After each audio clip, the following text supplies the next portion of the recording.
మనం చాలాసార్లు చెప్పుకున్నాం. బంగ్లాదేశ్‌లో ఉన్నటువంటి చాలామంది అతివాదులతో, తీవ్రవాదులతో ఈ టీఎంసీ నేతలకి సంబంధాలున్నాయి. ఏదో ఒకరోజు పశ్చిమ బెంగాల్‌ని బంగ్లాదేశ్‌లో కలిపేయడానికే ప్లాన్‌లు జరుగుతున్నాయి. ఆ విధంగానే రోహింగ్యాలను కూడా దింపారని చెప్పుకున్నాం గదా! అందుకే సరిహద్దు ప్రాంతాల్లో కొన్నింటిని ఇంకా ఇప్పటికీ అంటే టీఎంసీ ప్రభుత్వం అయితే ఎక్కడా కూడా కేంద్ర ప్రభుత్వానికి ఇవ్వలేదు.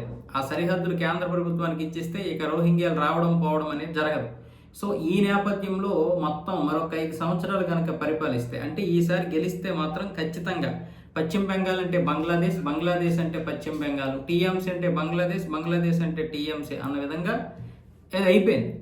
టీఎంసీ ఎలాగో బంగ్లాదేశ్‌లో కలిసిపోయింది. కానీ పశ్చిమ బెంగాల్‌ను కూడా కలిపేద్దామని వీళ్ళు ప్లాన్ వేశారు.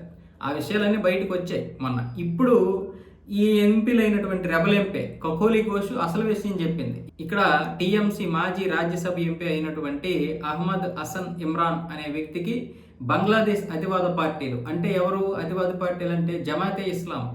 ఈ జమాతే ఇస్లాం నేతలకి సపోర్ట్ ఉన్నాడు. అలాగే వీళ్ళకి వాళ్ళకి సంబంధాలు ఉన్నాయి. ఇలా చాలామంది ఎంపీలకి అలాగే టీఎంసీ నేతలకి ఆ పార్టీకి చెందినటువంటి వారికి పరోక్షంగా ప్రత్యక్షంగా సంబంధాలు ఉన్నాయి. మనీ ఫండింగ్ కూడా జరిగింది. ఫండింగ్ విషయంలో కూడా చాలా వరకు ఈ చేర్పులు మార్పులు జరిగాయి అన్న విధంగా ఈ కకోలి ఘోష్ వచ్చేసి ఈవేళ ఆరోపించారు ఆవిడ. దీని మీద ఎంక్వైరీ చేయాలని సువేంద్ర అధికారికి లేఖ కూడా రాశారు. వాస్తవంగా చెప్పాలంటే ఇప్పటి నుంచో ఉన్నాయి వీళ్ళకి సంబంధాలు. జమాతే ఇస్లాం అనేది ఈ బిఎన్పిని ఈ ఏం పేరు షేక్ హసీనా పార్టీకి చెందినటువంటి వాళ్ళని పక్కన పడేసి వీళ్ళు టీఎంసీ కలిసిపోయి మొత్తం దేశాన్ని నాశనం చేద్దామని ప్లాన్ చేశారు. జమాతే ఇస్లాం అక్కడ అధికారంలోకి రాకపోవడం మంచిదైంది. అలాగే ఇక్కడ టీఎంసీ అధికారంలోకి రాకపోవడం మంచిదైంది. అక్కడ జమాతే ఇస్లాం అధికారంలోకి వచ్చి ఇక్కడ కనుక టీఎంసీ అధికారంలోకి వస్తే కథ వేరే ఉంటుంది.